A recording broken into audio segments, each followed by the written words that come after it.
hear it before you ask a question and wait for your turn and identify yourself. Yes, Nair, sir.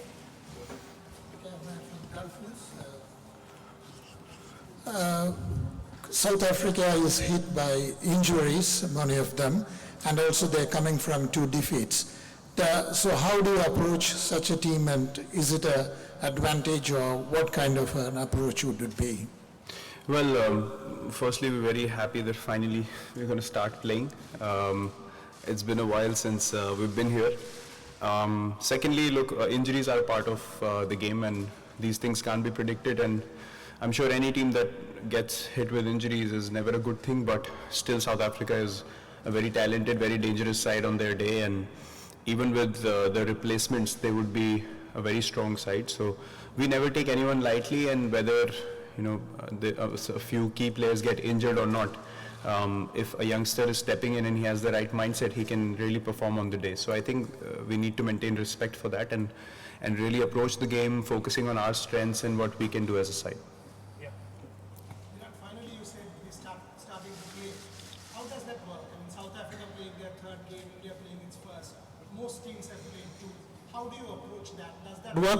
Does that work for you? Is that a problem? Is that an advantage that you've seen some of the other teams? How do you look at that? Well, I think it's a bit of an advantage, I would say, in terms of understanding how the games have gone, what the conditions have to offer, what the overcast conditions bring into play. When the sun's out, it's a totally different ball game altogether. What the conditions are at 10:30 in the morning compared to afternoon, and what is the pace of play when you see other teams playing, and what the approach is.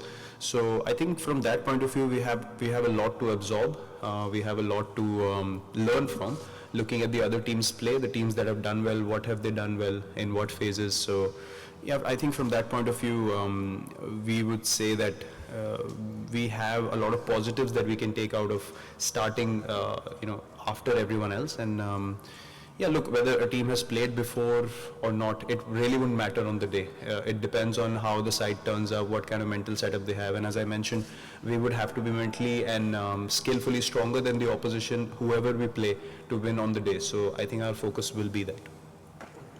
Virat, I just want to know how Kedar Yadav has been shaping up. He has been practicing, and after Ravindra Jadeja's performance in the 2 warm-up games, what do you think about the spin combination with 3 quality spinners? So what do you think about it?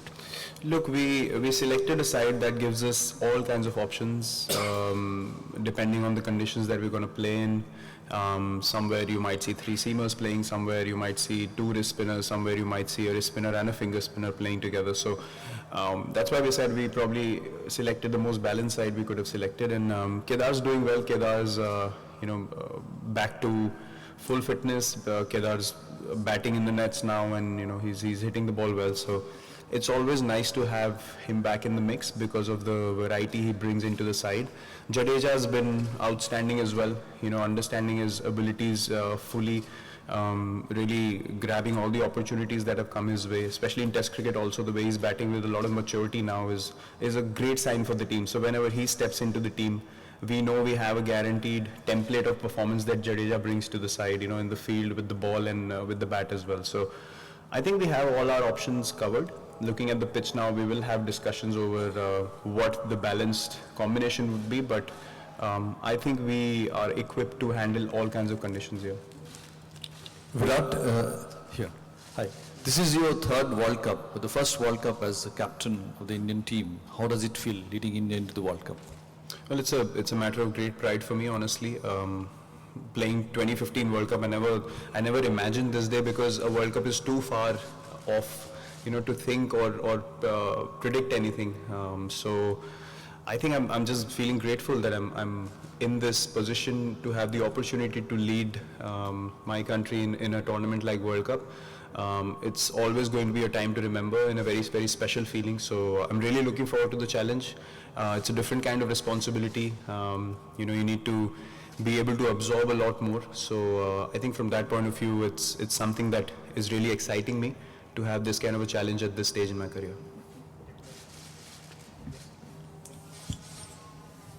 Virat, what have you made of the first week of the tournament from the sidelines, and also what lessons do you take from the Champions Trophy, which was here 2 years ago? Lessons from the Champions Trophy. I think the lesson is basically to play the cricket that we know how to play. We didn't try anything, drastically different in the Champions Trophy. We just stuck to our strengths, and in the final, a better side beat us. But we have plugged a few areas that we needed to. Since then, we brought in wrist spinners to take wickets in the middle overs, and that's been the reason for a lot of our success in the last couple of years. So from that point of view, I think we are an even stronger side when you compare the Champions Trophy side. And I think the first week has been a gradual sort of a progress, I would say. A couple of really exciting games, a couple of one-sided games. But there's a lot to learn in terms of composure. I think the teams that have been more composed are the ones that are, winning games and have better chances of doing well in pressure situations. The teams that try a bit too much or, make bad decisions are the ones who are suffering. And that's the kind of pressure the World Cup brings. So, as I said, we need to bring all our experience to the play tomorrow to be able to take right decisions under pressure situations compared to the opposition. And as I said, the team that makes better decisions is invariably going to win in a high pressure tournament like the World Cup. Virat, you played with... Sorry. Virat, you played with Dale Steyn at RCB just a couple of weeks ago. What shape was he in? How was he bowling? And how are you sad that he's gone home from the World Cup? Yeah, I'm really feeling bad for Dale because he looked really happy. He was bowling really well, and then suddenly we find out that he's not gonna be able to continue. So I feel bad for him because he's been a friend for a long time, and he's a very motivated guy. He's been very happy to come back and play for South Africa. He's been doing really well, and he has that hunger and passion in him still. But those niggles and injuries are just not going his way, and I can understand his frustration about that. I wish him a speedy recovery, but yeah, of what I saw of him, he was looking in a great mental space. He was very happy. He was enjoying his cricket, bowling really well, getting along with everyone. So I can understand he must be feeling gutted, and I'm feeling bad for him, actually. Virat, of course the World Cup has started, but what is this day, the day before India's World Cup campaign begins, what does it feel like for you personally? You've experienced it a couple of times in 2011 and 2015, but is it any different to say, the start of a big test series in England or Australia? What does this day feel like? Honestly, for me, I have this feeling before every game that I play, honestly, and I can't differentiate. It's, yes, if you just say the word World Cup, it brings a different kind of a feeling to your mind and heart. But I don't think. But apart from that, when you step onto the field as a cricketer, you really think like you're stepping into a World Cup game. Eventually, you go and play the game of cricket, and that excitement and anticipation and bit of nerves is the right combination that I've always had before every game that I play. 2011, 2015, similar kind of, butterflies in the stomach. Even when you're walking into play in a test match and you're walking in at 10 for 2, you have the same kind of butterflies in your stomach. So I think that is a very consistent factor. And when that starts going down, what comes next. So I'm just glad that it's gone on and it's going on. And I'm just feeling excited, anticipation, and a bit of nerves as well, which is always good for any sportsman to have. So, yeah, it's pretty similar, I would say, to the past. Virat, you began the 2011 World Cup with a century in the first game. 15, another century in the first game. Pressure on you because people are also talking about a century here in the first game. Look, when you perform and you perform for a long time, expectations are always going to be there, and I sort of understood how to go along with the expectations rather than saying, I'm not. You actually don't go out there to prove anything to anyone, which is a fact. But you have to accept that expectations are going to be there. When I walk out to bat, come down the stairs, people are going to say, we need 100, and all those kind of things will happen. So.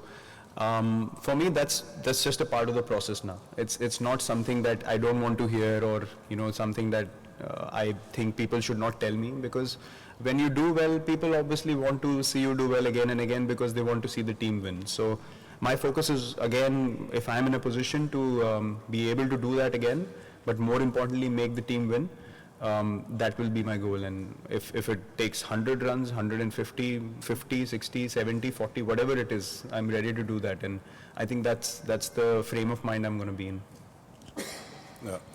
Virat, 10:30 start, and obviously there's so much talk about conditions which keep changing throughout the duration of a day.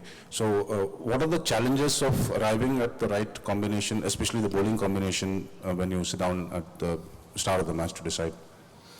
Well, look, if the conditions offer you a lot in terms of the pitch, yeah, a cloud cover is, we know it's a very, very different situation in England when there's a cloud cover and when there's sun out.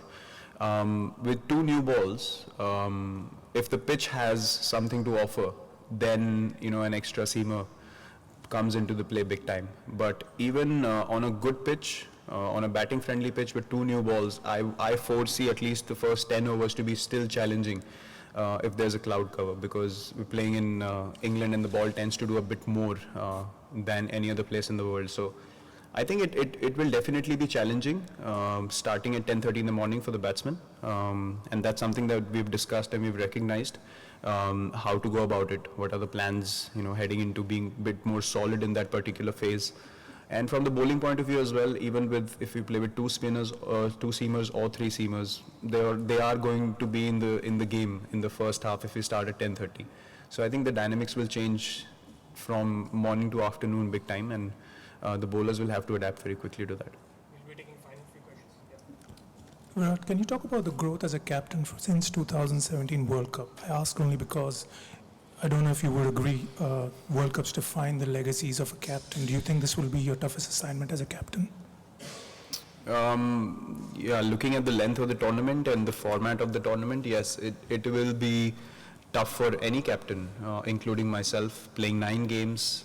It's a long tournament, you're playing every side once, and you have to think on your feet. You have to adapt very quickly. It's not a bilateral or you're not playing a team twice where you can play them once and plan again and come back and play again. So you have to be precise, you have to think on your feet. On that day, make good decisions and stay ahead of the 8 ball. So from that point of view, yes, it will be a very, very challenging tournament, and as I said, something that I'm really looking forward to. Left 3 questions in English. My? Look, I mean, it's very gradual. I mean, the errors you would make when you're not that aware of game situations, they will slowly start to taper off as you play more and more cricket. So I think what happens also is when you have experienced people in your team who have also grown with you as cricketers, eventually you all start making good decisions. You have discussions, you think of the right things. Sometimes instinctively I would want to do something which I will stick to. Sometimes you go and discuss. So I think it's important to find the right balance. No one can make all good decisions or right decisions all the time. So important to try and make the right decision, but own up to your mistakes and accept the errors as well. So, which I think gradually with time, everyone sort of understands that process well, which also is happening to me slowly.